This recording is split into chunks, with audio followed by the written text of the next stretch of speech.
Hey everybody, this is Dr. Emily Sherding with American Resiliency here with an up-to-date 2050 climate forecast for all of my friends in Iowa, which you might know is a lot of friends because Iowa is where I live, it's where my community is based, it's where I founded AR. So let me tell you, I'm very glad to be bringing this news to you today. I think you're going to like it.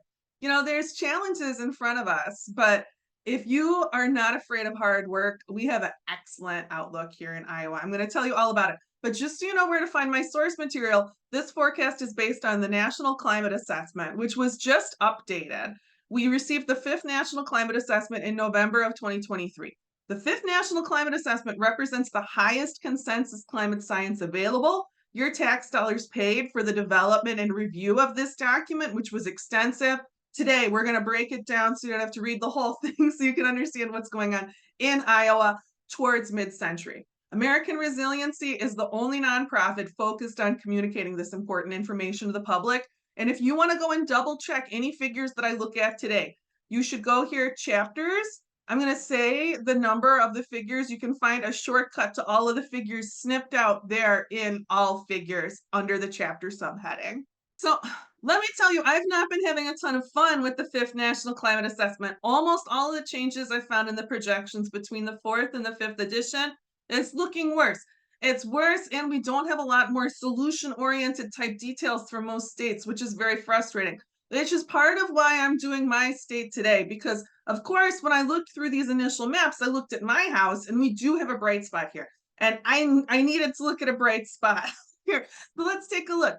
Just to say it up front, of all 50 states, Iowa does not have the best climate outlook. There are other places with lower change, better outlooks, but I do like Iowa best from a resilience perspective. I think we've got what it takes to tackle the challenges facing us, and this climate outlook is seriously pretty good. The conditions I model for 2050, we're talking about regularly hitting 2 degrees C as a global temperature increase by 2050. That seems like our most likely climate future. Even if we stay on target for emissions reduction, 2C is the best we're likely to get. You shouldn't let anyone tell you otherwise. We've blown through our realistic margin to limit warming to 1.5C, to keeping anything approaching business as usual. We need to get ready for change. Looking at figure 1.14, this figure is showing us overall changes over the whole year at 2 degrees C global warming in the United States. This is what we're going to sort of expect by mid-century. And you can see that darker colors represent higher levels of change, with the biggest change going to happen in Alaska. In Iowa, we're seeing a moderate level of change, a little bit up here in the northeast corner. We're going to see more rapid warming to the north, which is sort of exemplified where we see that as we get further to the north in Alaska, way far up north, change increases dramatically.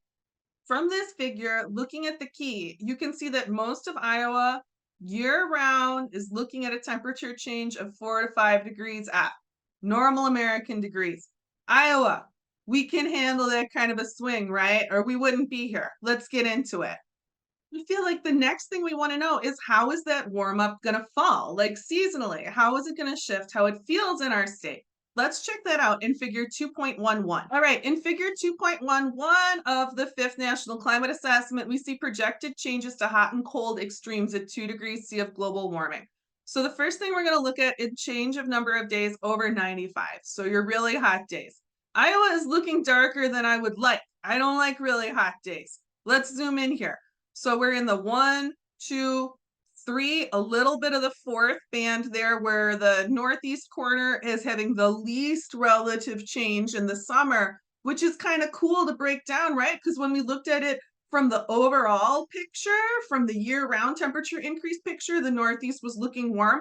But we can see from this breakdown, it must be coming more in other parts of the year instead of in the peak of the summer. These days over 95, we're looking at maybe 5 to 10 more in the corner, 10 to 15 across most of the state, and in the southern parts of the state, 15 to 20. And Des Moines is in this warmest area here. Our biggest population center is in this warmest area, meaning that the state fair is likely to continue to be an extremely sweltering experience. Zooming out and looking at the change in cold days, here we can see where we're losing days nationally below 32 we can see that Iowa is in these two color bands, 15 to 20 loss of cold days, 20 to 25 loss of cold days. So down here by the river and reaching inland, reaching over Iowa City, Cedar Rapids, I think is going to stay above the cold band. We're looking at losing a couple of weeks of serious winter, maybe 3, almost 4 weeks of serious winter. I'm sure everyone's really sad about that. I know it can be serious for plants though, right? If we were looking at a red loss of cold days, a serious red loss of cold days, I would be more concerned about our mature plants. And we'll look at winter from another lens, from plant hardiness zones too, to get us a clearer idea of how winters will shift in Iowa. But right now, what we're talking about is close to a month, less days below freezing. And looking over here at warm nights, which as agricultural state, this is significant. An increase in nights over 70 degrees can make it harder to grow crops. What's going on with these colors here that we're seeing in Iowa? We are seeing patches of, in the extreme north here, 0 to 5, 5 to 10, 15 to 20, and 20 to 25 down here in the south of Iowa, 20 to 25 warm nights. So depending on where you are, this could be up to close to a month of temperatures that are potentially limiting for nighttime plant growth. I don't think that this is a challenge serious enough to alarm Iowa farmers over much, due to the fact that most of our warm days, our days over 95, are likely to fall below 105. So we don't have the same agricultural challenges that were already present in some southern states where the night was the only time cool enough to get good grain fill, to get good pod fill. And we should still have a long enough margin in the growing season to get good fill. Let's take a closer look at those winters in 11.3, get another perspective on those winter changes by looking at the projected shift in plant hardiness zones. We all know winters have gotten milder in Iowa. Many of us have noticed that validation that we saw in the plant hardiness zone update that we received just last month from the USDA. We are currently mostly in 5A, 5B, some 6A here in Iowa. And if we look down towards mid-century, we can see that that is going to shift, where if you were in 5A, you're probably going to be in 6A. If you were in 5B, you're probably going to be in 6B. Fortunately, that is a small enough shift that that should really allow some potential for continued survival of mature plants and trees. It's really not so bad. And if we want to talk about where is a place that has this 6A, 6B climate today, you don't have to look far south. Let's go back to contemporary-ish figures. We can see that that's a northern Missouri-like climate. So not at all unimaginable, not foreign to the Iowa climate, and allowing for a pretty good potential for species migration, which is important when you're talking about change, is how is the landscape going to change and how can we support the work of landscape change. So again, this is a change, but we may be able to roll with the change. If you're planting trees, and you should be planting trees, you want to plant trees targeting cultivars that can thrive in zones 5 through 7. That's going to give you reasonable assurance that they're going to be able to do well for their natural lifespan. There are many parts of the country that do not have stable enough projections that you could plant a tree today and think it's going to make it through the natural lifespan if you pick a fairly narrow plant hardiness zone range like that. We have that privilege here. It's incredible. There are lots of beautiful things that are going to be able to grow here in Iowa. Our landscape transition could proceed in a relatively natural, gradual way compared to many parts of the US that are going to experience higher levels of change. I can't tell you how grateful I feel at this picture coming together. Let's look at precipitation. So looking at figure 210, which gives us a national overview at different levels of warming, with 2 degrees, remember, as our most likely future, we see that Iowa is in this band where we're looking at about 5 to 10% more precipitation on average, which, as all of us in this drought right now, we could really enjoy that. We could enjoy a little more precipitation with this warmth. And I think that this is an interesting note about Iowa. Please note, we are in this 5% band regardless of scenario. Most of Iowa remains in this same band. If you look at other states, that level of stability in the forecast is very unusual for an agricultural center. This is very interesting news for Iowa. That news gives us some faith that the flood planning that we do here could serve us generations out, kind of regardless of what happens moving forward. With the increased heat that's projected, we could use more rain. There's a decent balance there. Those raw projected changes to temperature and precipitation, they're increasing in step. Most of our increased precipitation is projected to fall in the winter and spring. We are likely to continue to see drought pattern in the summer. But of course, and especially when we're talking about the future climate with increased intensity, when you get rain, there's a worry, what if it falls all at once? We're all interested in extremes in precipitation when we're interested in the climate outlook because those extreme storms, they can cause a lot of damage. Let's address that by looking at figure 2.12. All right, 2.12 is a crazy hard to read figure. And honestly, I have some gut skepticism towards it. I haven't seen this kind of modeling before in such fine resolution. I don't know if I trust it like 100%, but I figure it's no harm to take a look at this, which is like essentially a chaos map. Like, where are extreme storms going to go? Where are we going to get the most precipitation on the heaviest 1% of precipitation days? What's the 5 year maximum? What's the annual maximum, right? So, where are we getting these intense deluge type rains? We can see in Alaska, oh my gosh, 50% change. You got to check out the scales on these things, right? Oh my gosh, so much more rain in Alaska. But look at Iowa, relatively mild, relatively mild changes in your 1% of days. 5 year daily maximum precipitation. So, like your giant storms, we're going to have some of those coming through right at the border, right at the northern border. But most of Iowa is in a area where we're maybe expecting to see less super extreme storms. This would be a decrease in our 5 year maximums, perhaps indicating more gentle rain pattern, less explosive rain pattern. Looking at the annuals, we see across the state, a little bit darker up to that northern border, but by and large, we're expecting relatively little change in our annual daily maximum. Very cool. All right, now we're taking a second to talk about figure 4.3. We had talked about percentage change of precipitation. We had talked about maybe 10% more rain in Iowa by 2050. We're going to look at how much rain does that actually mean. In Iowa, year round, we're looking at an average increase of just a couple of inches here, maybe 1 to 3 inches across the state. A tolerable level of increased rain over the course of the year. We see on average in figure 4.3. Especially if we're not going to get those 3 inches of rain all at once in some sort of a mega deluge. This seems like probably good news. This seems like probably an amount of hydrological change that we can handle. And I have more good news in figure 4.4, a map showing evapotranspiration, which might be a word you're not familiar with. We're going to talk about it a little bit.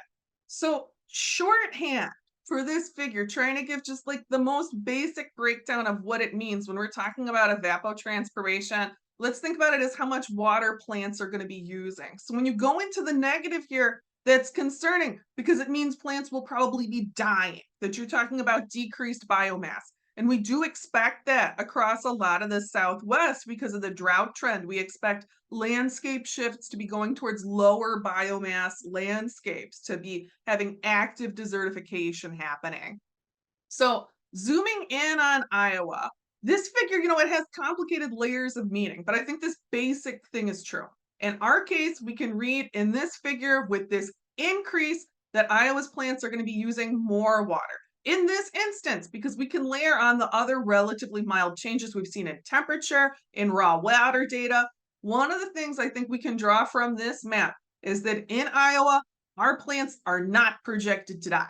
We can grow here. And look at this. I want to show you in figure 4.6. Looking at 4.6, this is how soil moisture is likely to change at mid-century at 2 degrees C. You can see soil is going to be drier in most places, but not in Iowa. You can see that there's some interesting things happening on this map. I'm going to be getting more into this as we talk about the national figures. Where we see soil moisture increasing across the Southwest, where we saw likelihood of desertification of plant death, that's going to be probably more water in like a mineral soil, talking about recharging these aquifers over a geologic time scale. Here, where we see increased soil moisture across much of what we had identified as destination areas in the northern Midwest, right? We're talking about potential for additional growth of plants. And I talked with a number of working farmers about what this level of increased soil moisture means here in Iowa. The message that I got from every farmer that I talked with, and I talked with 3 different guys about this, was if they, were they concerned this was going to be too wet? Were they concerned about root health? Every one of them told me that this scale of projected change in Iowa soil is not concerning, that it's reasonable to be concerned about issues like root health, to be concerned about issues like increased plant disease, but that they think this is more likely a positive finding for our agricultural community than a negative finding, that this doesn't look like a dangerous excess of water in our area. I think that's fantastic news. Like, how many positives can come together in a fairly small area, especially when we look a little bit at the surface there at the increased challenge for the rest of the nation. And there's a lot of work to be done to build resilience, to build our best possible future for 2050. But I think that all of us should be able to appreciate what this outlook for Iowa means for American food security. I think this is a tremendously reassuring outlook in terms of our national food security. It is just fantastic news. Let's look at energy demand, though. Let's look at energy demand for Iowa. This is figure 5.2 here. There are a lot of states that are worried about grid condition and worried about meeting increased energy demand. I think it's worth noting that Iowa has relatively small projected increases in energy demand. We're likely to be able to meet our energy needs here in Iowa. Not everyone knows that Iowa is a leader in wind energy production and that we're adding solar transmission and storage capacity fast. In my area where I live, we're even getting underground power lines to increase our grid's resilience, particularly against the straight line windstorms that are a major infrastructure threat here. We have a great energy outlook in Iowa. We're a sustainable energy producer, and we used to be a coal state. We used to be a major coal state. So Iowa has a history of change, of changing for the better. I think we can rise to the challenges ahead of us too. And let's talk more about those challenges. We need to protect our groundwater in Iowa. Although we're likely to get more rain year round, as we saw a couple inches more, we're also likely to continue to have summer droughts. So finding ways to think differently about water, to think about water storage and responsible water use is an important shift in our mindset. Our state has been so rich in water, many of us haven't thought about where water comes from. More and more of our municipalities are drawing on the groundwater. Some of them have been doing that to avoid cleaning up our rivers.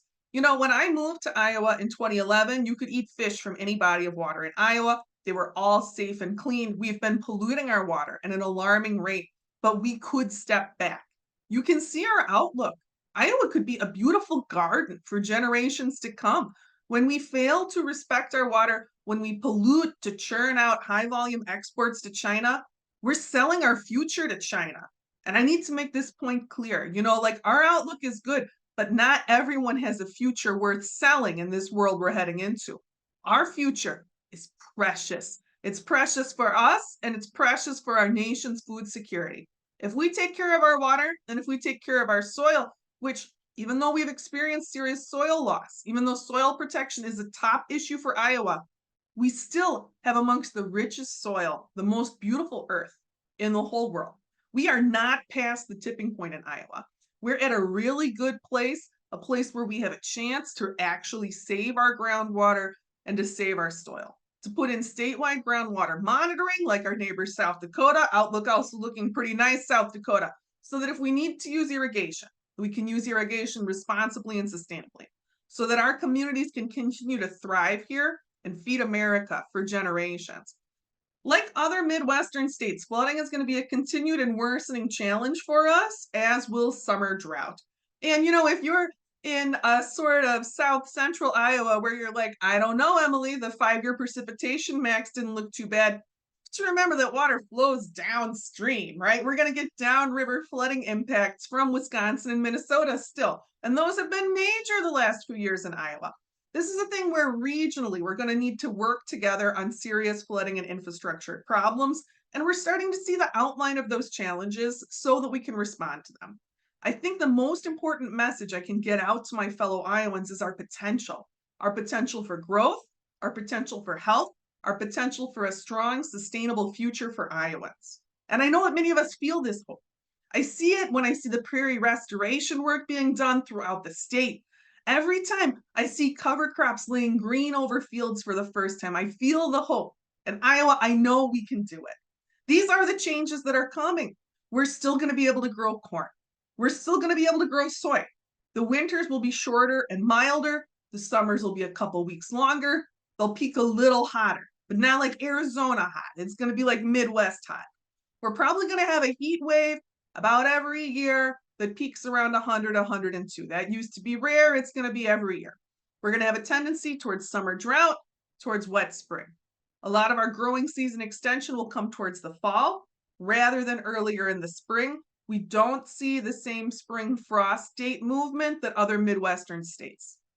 We're probably going to get enough water to balance the increased heat if we manage it responsibly. Our state level outlook from the NCA 4 to the NCA 5, it has improved. It was not bad before. It's looking better. And I can tell you, I'm looking hard at the NCA, and there are not a lot of places showing improved projections. This is a good one, my friends. I feel very grateful and blessed for all of us Americans. It's good to see some hope. There is hope here in the heartland. This outlook should give all Americans a sense of food security, giving them more strength and energy to make the resilience preparations to stay in your homes. Or if you want to come here, it's cool here. I would recommend it. I think that I'm going to make another video soon talking about cultural notes of Iowa, describing different parts of the state. I think that it's important to share our opportunity. And right now, this channel is not huge. This is an opportunity to get the word out to regular people that there are affordable homes in good communities in Iowa, good outlooks in Iowa. You could get here before BlackRock, folks. It's good here. We can build a good future together. We can prepare for what's coming. In Iowa, we got to focus on water. We got to focus on soil because they're both precious, not just to us, but to our American future. Let's get ready. Folks, thanks for listening. I want to take a minute to thank everyone who contributes so much to the AR community. All of the donors, all of the volunteers, everyone who's helping to get the word out. We have so many great projects going on right now that can only be done with volunteer assistance. Our organization has grown to the point where without the financial help of viewers like you, we would really not be able to sustain operations. Thanks so much for being here with me so that we can do our best and get ready together for the changes that are coming. Talk with you again soon.